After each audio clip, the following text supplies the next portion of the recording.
Setuju. Belinda memalingkan wajahnya menatap keluar jendela persis menatap pada pintu masuk kantor yang seketika terhalang oleh seseorang berdiri menjulang di depan pintu penumpang. Siapa lagi jika bukan Gio Zaron? Sudah sana buka pintu. Turuti mau suamimu untuk masuk, saran Ataya.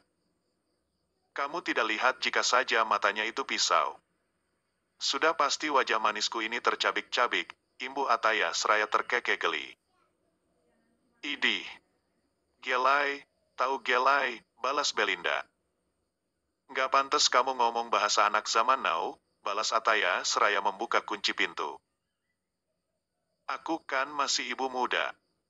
Pantas aja kali, ujar Belinda dengan tangannya yang hendak meraih tombol pintu, tetapi sudah tersentak terbuka dari arah luar. Belinda mendapati Gio yang menatap tajam dan dingin, tidak melepaskan pandangan dari wajahnya. Sampai kapan kalian mau diam berdua di dalam mobil, Sudahlah, gitu aja diperpanjang, balas Belinda seraya meraih tangan Gio dan mengajaknya ke arah kantor. Ataya mengulum senyum seraya menggeleng. Pasangan di depannya ini memang sungguh aneh. Dipersatukan karena perjodohan, salah satunya tidak setia tetapi juga tidak mau melepaskan pada akhirnya. Hanya waktu yang bisa menjawab siapa yang akan menyerah dengan keadaan atau akan berjuang memperbaiki pondasi yang rapuh.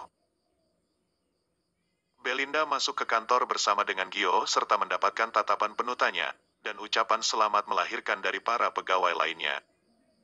Sampai mereka pada ruangan rapat.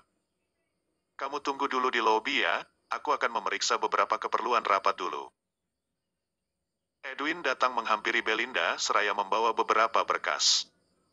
Edwin menatap Gio dari ujung kepala sampai ujung kakinya, dan kembali ke wajah tampannya. Maaf, kalau saya tidak salah.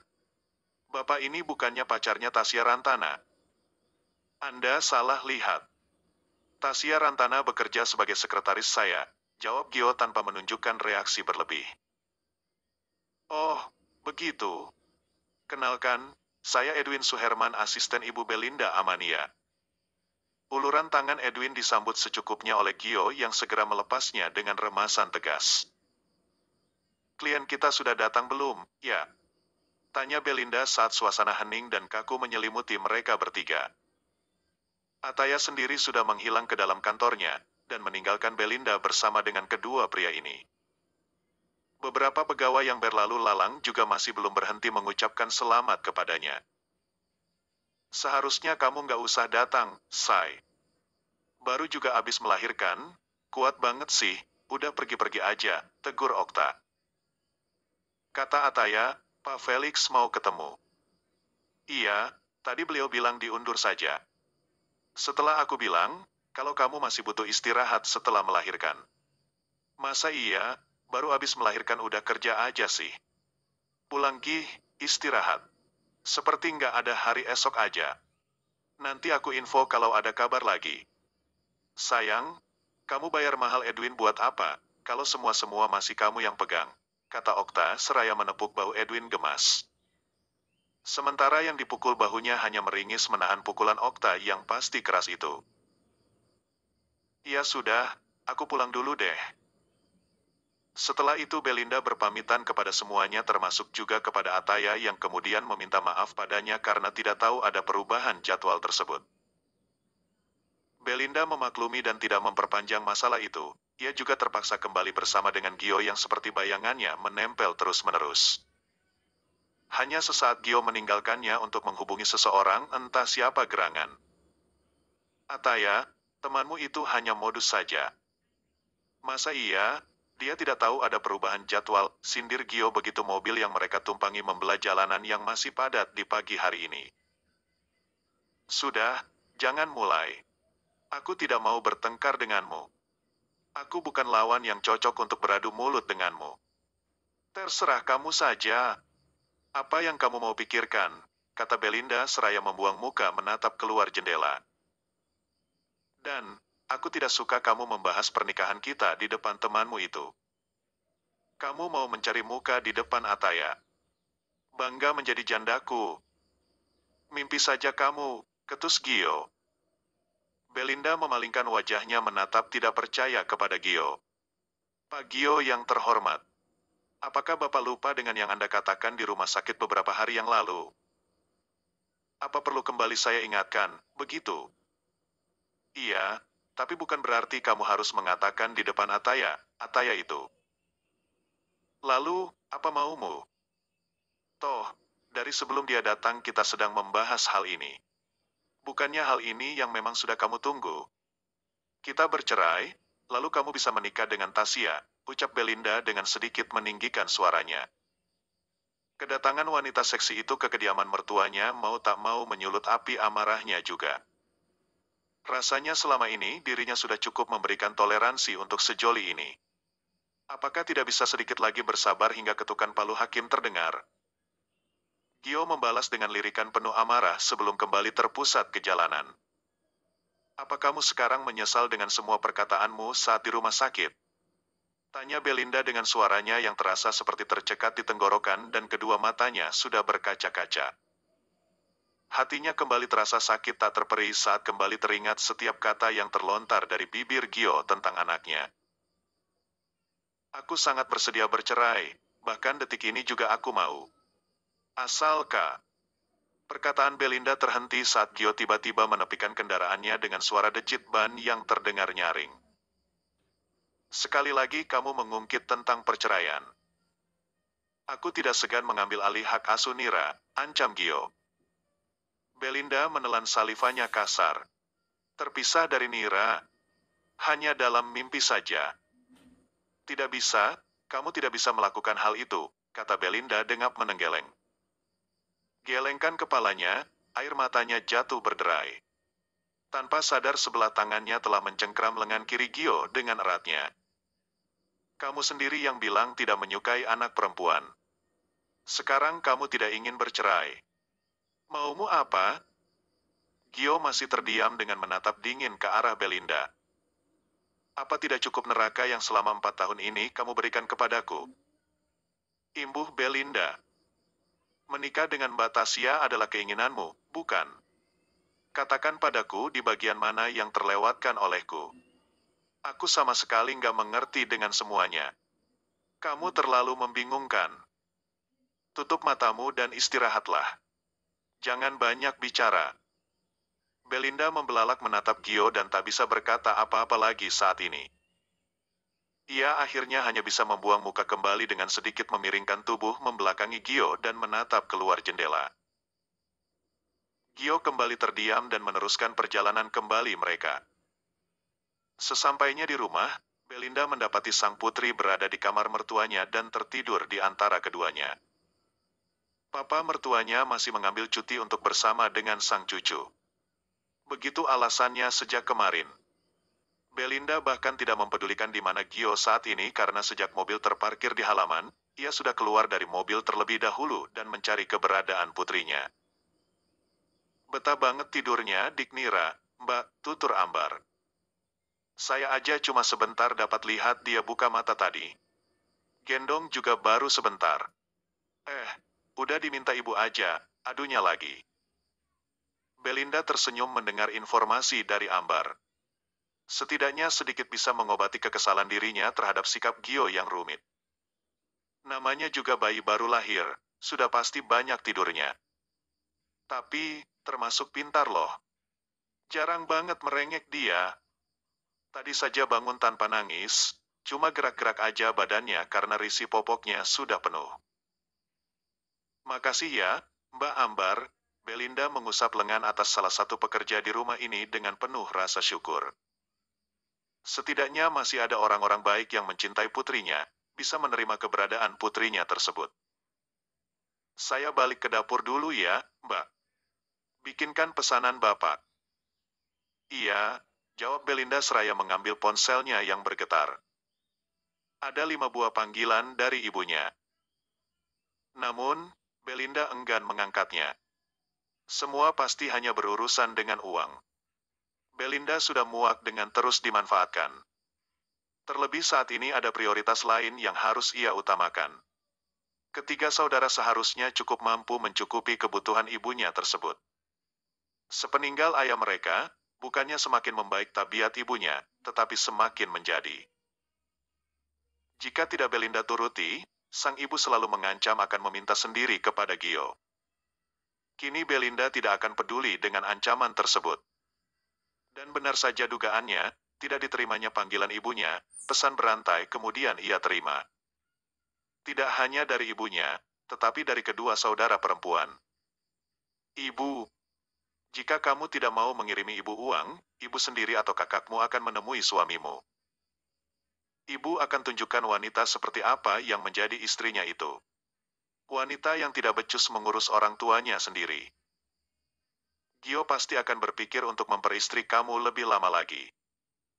Orang tua sendiri saja tidak bisa kamu urus, apalagi orang tuanya.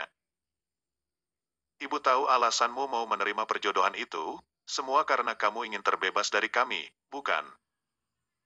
Dasar anak durhaka. Belinda menghela napas panjang, rasa sesak di dadanya semakin terasa menghimpit. Ingin rasanya ia menjerit nyaring. Dulu, jika bukan dirinya yang menerima perjodohan, dari mana mereka mendapatkan uang untuk pengobatan sang ayah?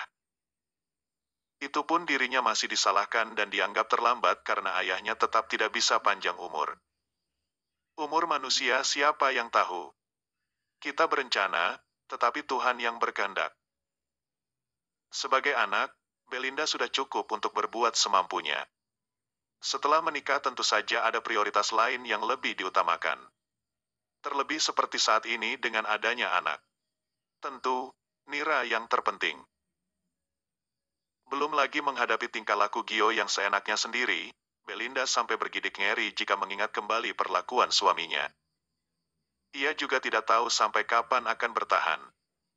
Belinda selalu menanamkan dalam hati bahwa apa yang diperbuat oleh suaminya tidak lebih jahat dari yang seumur hidup ini dirinya dapatkan dari orang tuanya. Diperlakukan berbeda dengan ketiga saudaranya yang lain, kali ini ia ingin cinta untuk anaknya. Semoga saja usahanya kali ini tidak sia-sia.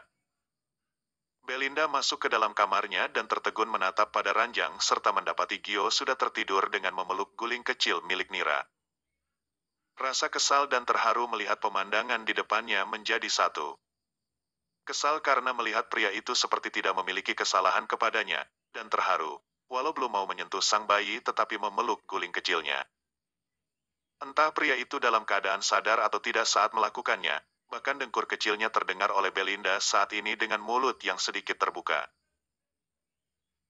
Belinda melirik jam pada dinding rumah, masih menunjukkan pukul 10 dan ia memutuskan untuk mengganti gaun yang dipakai serta berencana membantu menyiapkan makan siang.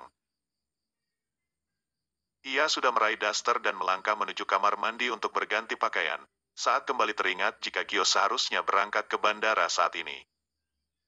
Belinda bergegas mengganti gaunnya lalu mendekati ranjang dan duduk di tepinya, mengguncang lengan Gio yang tidur miring menghadap ke arahnya. "Mas, bangun. Kamu harus ke bandara sekarang." Gio hanya menggumam sesuatu yang tidak dimengerti oleh Belinda sebelum bergerak dan kini memunggungi Belinda. "Mas, ayo bangun. Masih pagi loh. Masa tidur lagi?" Belinda sekali lagi melirik jam yang menggantung di dinding, masih ada 1 jam lagi untuk berangkat ke bandara. Belinda menepuk-nepuk punggung Gio dengan lembut berusaha kembali membangunkannya. "Aku nggak pergi," jawab Gio serak. "Loh, urusan pekerjaan gimana? Nanti ditunggu Mbak Tasya loh."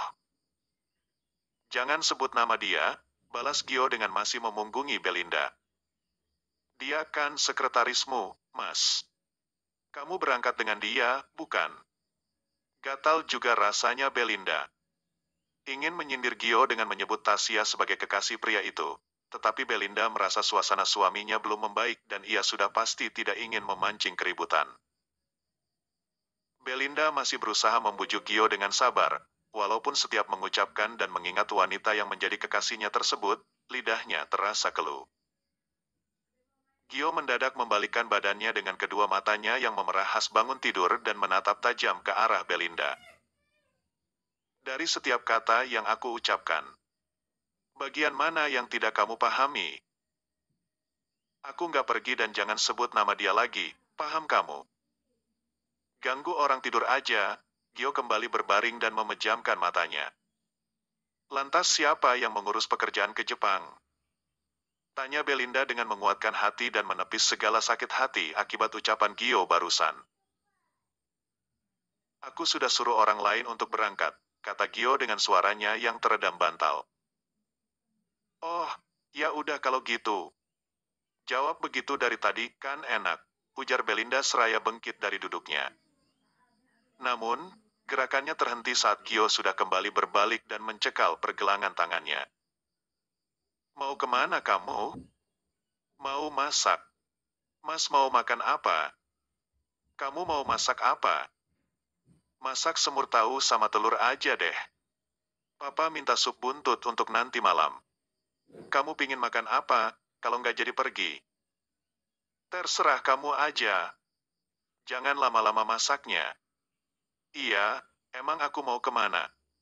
Anakku di sini, jawab Belinda seraya berjalan keluar. Belinda menatap pintu kamarnya yang tertutup rapat. Pekerjaan rumah yang harus ia selesaikan adalah merubah cara bicara suaminya itu. Ia tidak habis pikir juga dari mana sifat itu berasal, padahal kedua mertuanya termasuk orang yang lembut dan bertutur kata dengan sangat baik. Walau kadang kala cara menegur Gio juga bisa membuat telinga siapapun yang mendengarnya akan memerah, panas. Gio terduduk setelah kepergian Belinda, mendesah panjang seraya mengusap-usap puncak kepalanya. Ia sendiri bingung dengan apa yang ia rasakan. Setelah mengatakan banyak kalimat menyakitkan di rumah sakit tempo hari membuat ia dirundung rasa bersalah yang betah bercokol di hatinya dan tak mau pergi dengan sukarela. Jujur saja, sejak memasuki ruang rawat inap Belinda, Gio merasakan sesuatu yang berbeda. Istrinya itu tampak cantik dan berbeda, walaupun wajahnya tampak pucat serta lelah. Namun, kembali mengingat bahwa istrinya pergi ke rumah sakit bersama dengan Oza Parama membuat Gio emosi, dan keluarlah kata-kata menyakitkan tersebut dari bibirnya. Gio melirik ponselnya yang sengaja ia matikan. Tasya tak berhenti mengiriminya pesan dengan penuh umpatan karena Gio membatalkan kepergiannya ke Jepang. Tasya pergi dengan asistennya. Gio sementara ingin melupakan Tasya. Mengingat selama ini ia tidak pernah berlaku baik terhadap istrinya tersebut, mungkin semuanya sudah dirasa lambat, tetapi ia juga ingin mencoba. Terlebih ada anak melengkapi kehidupan pernikahan tanpa cinta mereka. Mengingat bagaimana mamanya menamparkan dan sorot kesedihan di wajah wanita yang telah melahirkan dirinya ke dunia ini. Dan melihat sosok bayi mungil yang merupakan miniatur dirinya itu, ada suatu rasa yang berbeda membelai sanubarinya. Rasa amarah dan dengki, seolah pergi entah kemana. Walaupun egonya masih sekokoh batu karang. Gio menatap pada pintu yang dibuka dari arah luar. Tampak sang mama bersama dengan bayi mungilnya berdiri menatap keheranan ke arahnya. Kamu ngapain di sini? Bukannya seharusnya sudah berangkat? Nggak jadi. Loh, kok gitu? Kekasihmu apa nggak marah nanti? Mama jangan mulai deh. Benar kan, Tasya itu kekasihmu. Sudah berapa lama kamu tidur dengan dia? Mama rasa lebih sering daripada kamu menggauli istrimu sendiri, ujar Mala dengan santai seolah hal itu tidak mengganggunya sebagai sesama wanita. Padahal hati kecilnya terasa seperti tercabik-cabik. Ia tidak bisa membayangkan jika berada dalam posisi Belinda. Anak semata wayangnya ini memang harus diberi pelajaran akan artinya kesetiaan dan ketulusan, supaya lebih bisa menghargai anugerah yang Tuhan berikan. Terdengar dering ponsel dari dalam tas milik Belinda, Gio melirik mamanya sekilas, malah berbalik kembali keluar dari kamar meninggalkan dirinya sendirian. Gio meraih tas istrinya tersebut dan mengangkat panggilan. Seketika dahinya mengerut dalam mendengarkan nada ketus wanita dari seberang sana. Sudah berani mengabaikan pesan ibu ya, Linda. Dasar anak durhaka tidak tahu diri. Kamu pikir, selama ini aku sudi memberikan kamu makanan dan tempat tinggal dengan gratis? Hei jawab. Kamu bisu ya? Gio dengan santai dan tetap diam mendengarkan segala makian ibu mertuanya dengan menghidupkan pengeras suara. dengan terlebih dahulu mengecilkan volumenya serta mencari pesan yang ibu mertuanya maksud. Rahang Gio mengetat membaca rentetan kalimat tidak semestinya diucapkan seorang ibu kepada anaknya sendiri itu. Ternyata begini kehidupan sang istri sebelum menikah dengannya. Pantas saja ia begitu tidak berpikir panjang, berkata ia, saat perjodohan berlangsung. Dasar anak tidak berguna. Untuk apa kamu menikah dengan pengusaha kaya kalau tidak bisa menikmati hartanya? Kamu pikir ibu tidak tahu kamu sudah kembali berkumpul dengan teman-teman tidak bergunamu itu? Dengar baik-baik, hobi menggambarmu tidak akan pernah berguna, seperti kamu yang tidak pernah becus menjalankan perintah itu. Kamu dengar itu, Linda? Linda tidak mendengar karena dia saat ini tengah sibuk membuatkan makan siang untuk suami tercintanya, jawab Gio santai. Namun, jika ada satu orang saja berada dalam satu ruangan yang sama dengannya saat ini, aura membunuhnya sangat kental terasa. Mereka tidak tahu saja, jika Gyozaron memiliki sisi buruk yang tidak banyak orang tahu. Sering berlatih ilmu bela diri dan bertarung untuk menyalurkan kepenatan di underground group, hal itu tidak ada yang mengetahuinya, bahkan oleh seorang Tasya. Asal ibu tahu, putri ibu itu sangat mandiri dan mengerti keinginan serta kebutuhan suaminya. Saya rasa apa yang selalu ibu katakan tidaklah benar adanya, imbu Gio. Nak Gio, bukan begitu. Maaf sekali kalau ibu marah. Ibu sedang tidak enak badan. Belinda sedari tadi tidak mengangkat telepon dari ibu, juga tidak membalas pesan. Elak Farah dengan nada suara bergetar gugup.